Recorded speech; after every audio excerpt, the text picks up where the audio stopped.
Everyone, welcome back to my channel. So guys, मैं फिर से आप लोगों के लिए एक इन्फॉर्मेटिव वीडियो लेके आ गई हूँ जहाँ पे आज हम फिर से कुछ नए एमसीक्यूज प्रैक्टिस करने वाले हैं। और हाँ, ये जो मैंने सीरीज बनाई है इसका ये पार्ट 9 है और इसके जो बाकी के पार्ट्स हैं आपको वो मेरी प्लेलिस्ट में मिल जाएंगे जिसका नाम एम्स सीआरई एग्जामिनेशन है। तो आप जाके वो प्लेलिस्ट चेकआउट कर सकते हो। वहाँ पे आपको शुरू से लेके अब तक की जितनी भी वीडियोज मैंने बनाई है ऑफ दिस टॉपिक यानी कि एमसीक्यूज की, वो आपको सारी वहाँ मिल जाएंगी और वो प्लेलिस्ट आपको डिस्क्रिप्शन में भी मिल जाएगी, तो आप जाके चेकआउट कर सकते हो। अब बिना किसी देरी के जल्दी से अपना जो वीडियो है वो स्टार्ट करते हैं। So the first question here on your screen is what portion of the adult knee meniscus is vascularized? कौन सा पोर्शन नी के मेनिस्कस का वैस्कुलराइज होता है in an adult? A the outer edges, B inner edges, C the entire meniscus and D the entire meniscus is avascular। अब हमें ये बताना है कि हमारे मेनिस्कस का जो कितना पोर्शन है वो वैस्कुलराइज रहता है यानी कि वहाँ पे ब्लड सप्लाई होती है।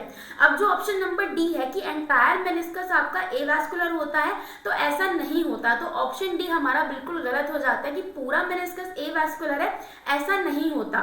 और सी ऑप्शन जो है that is the entire meniscus is vascular, ये भी नहीं होता। जो आपके नी में मेनिस्कस होते हैं लेटरल और मीडियल मेनिस्कस, उनका कुछ पोर्शन ना वैस्कुलराइज होता है यानी कि कुछ पोर्शन में ब्लड सप्लाई होती है। ना तो पूरा मेनिस्कस एवैस्कुलर होता है और ना ही पूरा मेनिस्कस वैस्कुलर होता है। तो ऑप्शन नंबर सी और डी जो है यहाँ पे वो अपने आप कैंसिल आउट हो जाते हैं। सो जो करेक्ट आंसर होगा वो या तो ऑप्शन नंबर ए या ऑप्शन नंबर बी में से ही होगा।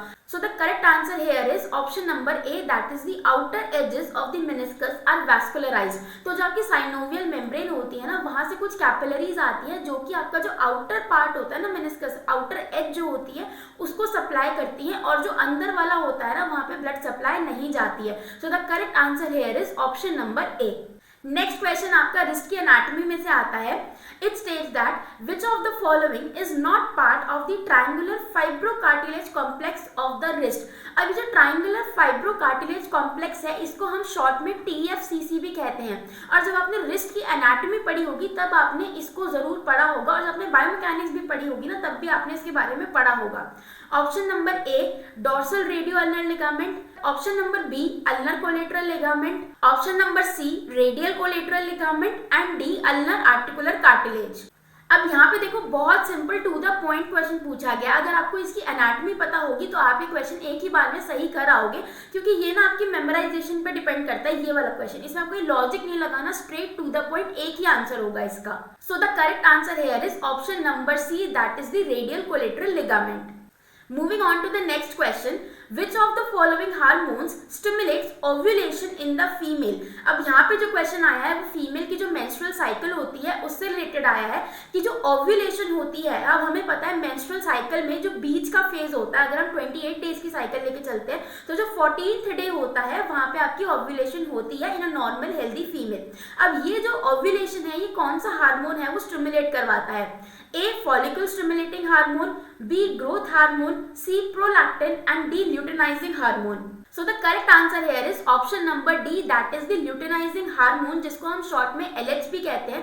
तो जैसे ही आपका जो LH है उसकी मात्रा बढ़ती है ना फीमेल के अंदर, तो जो आपके फॉलिकुलर होते हैं वो बर्स्ट हो जाते हैं और वहां से जो ओव्यूल है वो निकल जाता है यानी कि ओव्यूलेशन हो जाती है। So the correct answer here is option number D, that is the LH hormone। Next question क्या कह रहा है यहाँ पे?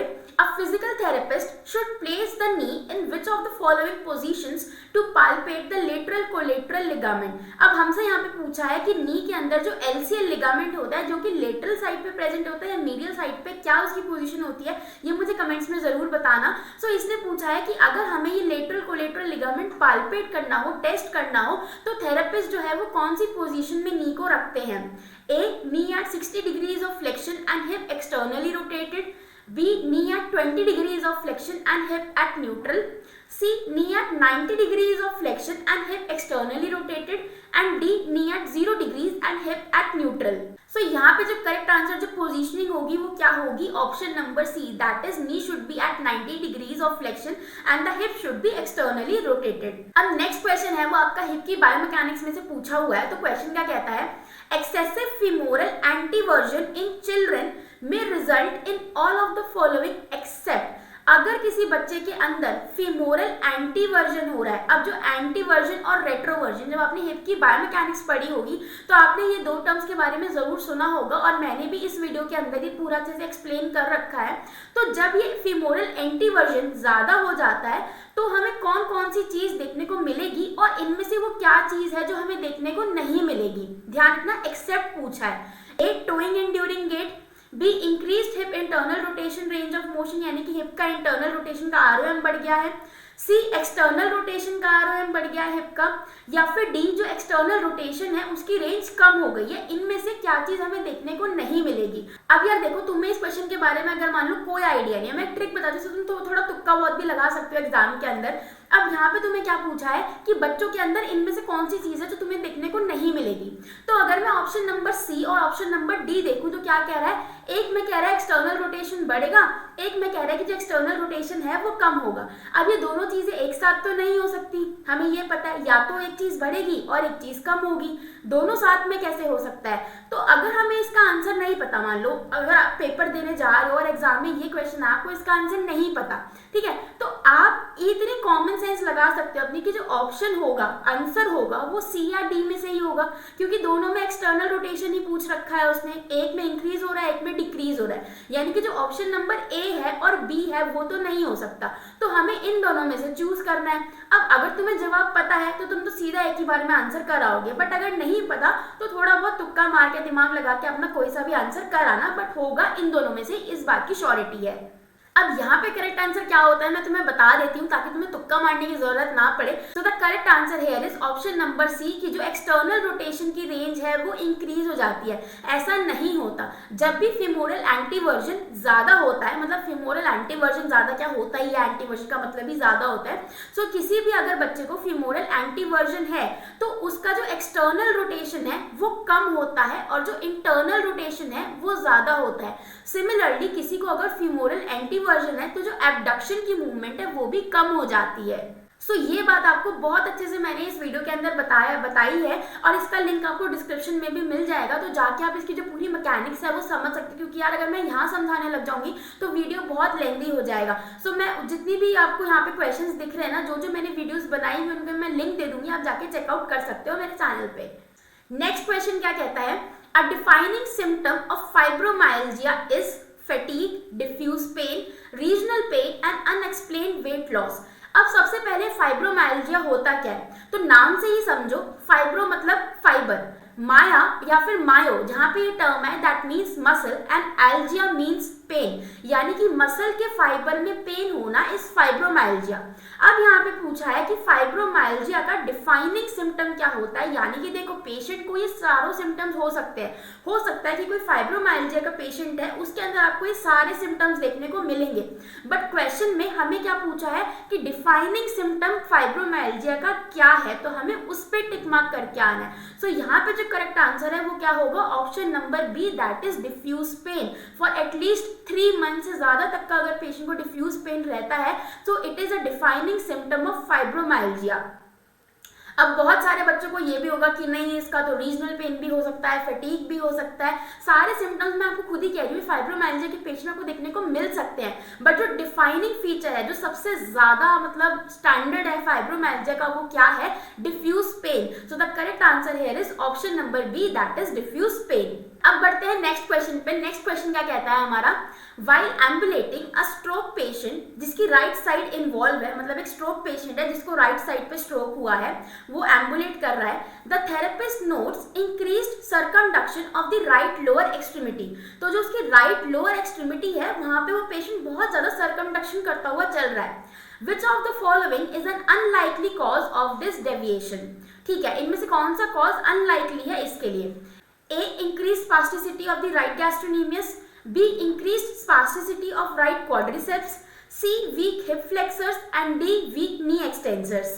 So the correct answer here is option number D that is weak knee extensors, क्योंकि हमें बोला गया है कि जो पेशेंट है वो सर्कमडक्शन में चल रहा है और यूजुअली इस कंडीशन के अंदर जो मोस्ट प्रोबेबल कॉज है सर्कमडक्शन का वो क्या है कि जो पेशेंट की फंक्शनल लेंथ है वो इंक्रीज हो गई है, जिसकी वजह से सर्कमडक्शन मूवमेंट करनी पड़ी, सर्कमडक्शन गेट में जाना पड़ रहा है। So here the correct answer is option number D. Next question आपका गेट साइकिल में से आया हुआ है। सो क्वेश्चन क्या कहता है, at what point in the gait cycle is the centre of gravity that is COG the lowest. यानी कि जब आप गेट साइकिल होती है या जब आप चल रहे होते हो तो आपका जो COG है वो सबसे ज्यादा लोएस्ट कब होता है, डबल सपोर्ट में, टर्मिनल स्विंग में, डिसेलरेशन में एंड मिड स्टांस में।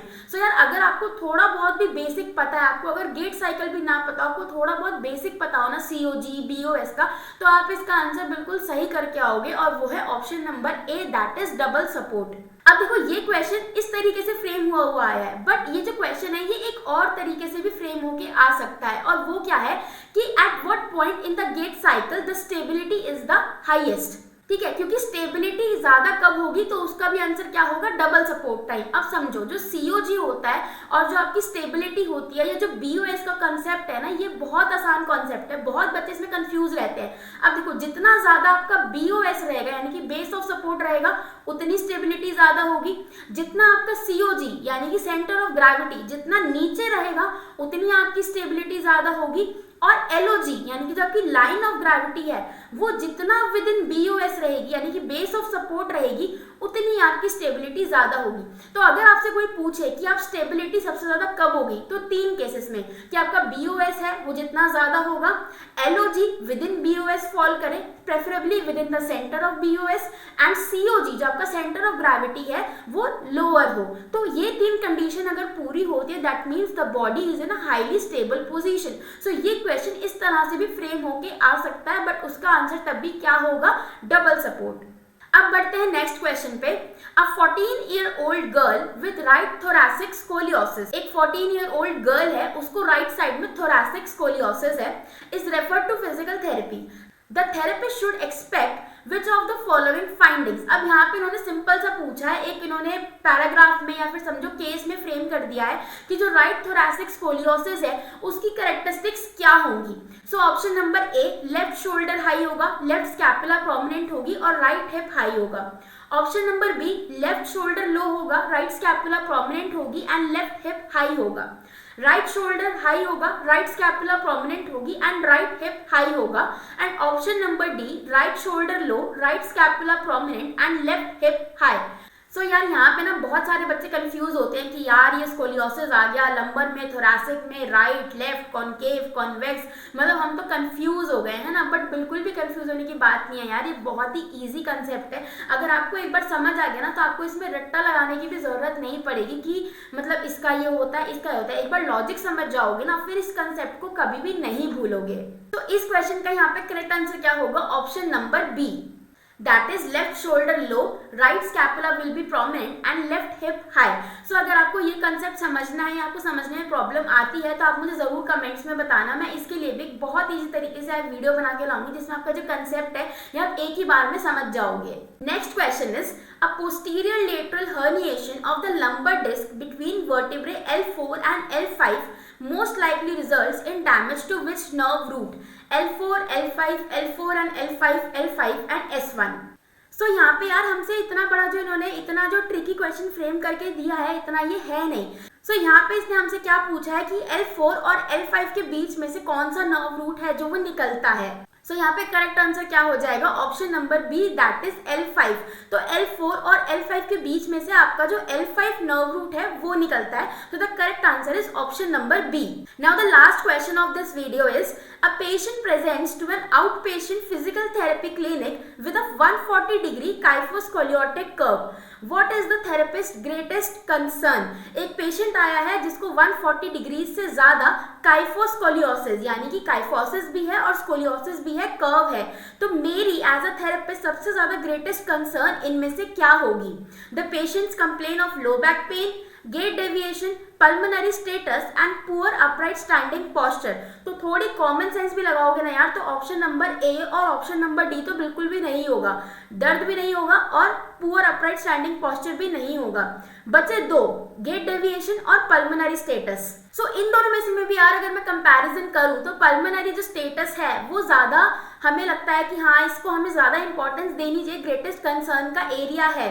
अब यहाँ पे करेक्ट आंसर क्या हो जाएगा, तो option number C, that is pulmonary status status. So usually क्या होता है ना कि जब भी हमारा कर्व 120 डिग्रीज से ज़्यादा हो जाता है, और यहाँ पे तो 140 डिग्रीज गिवन है, तो जैसे ही हमारा कर्व 120 डिग्रीज से ज़्यादा हो जाता है ना, तो जो रेस्ट्रिक्टिव लंग डिजीजेज होती हैं वो उसके चांसेस बहुत ज़्यादा बढ़ जाते हैं। और उसके कंपैरिजन में जो बाकी कंडीशंस है कि उसको लो बैक पेन है, गेट डेविएशन है, या फिर उसका जो स्टैंडिंग पॉस्चर है दैट इज नॉट गुड, वो इतनी लाइफ थ्रेटनिंग कंडीशंस नहीं है ना।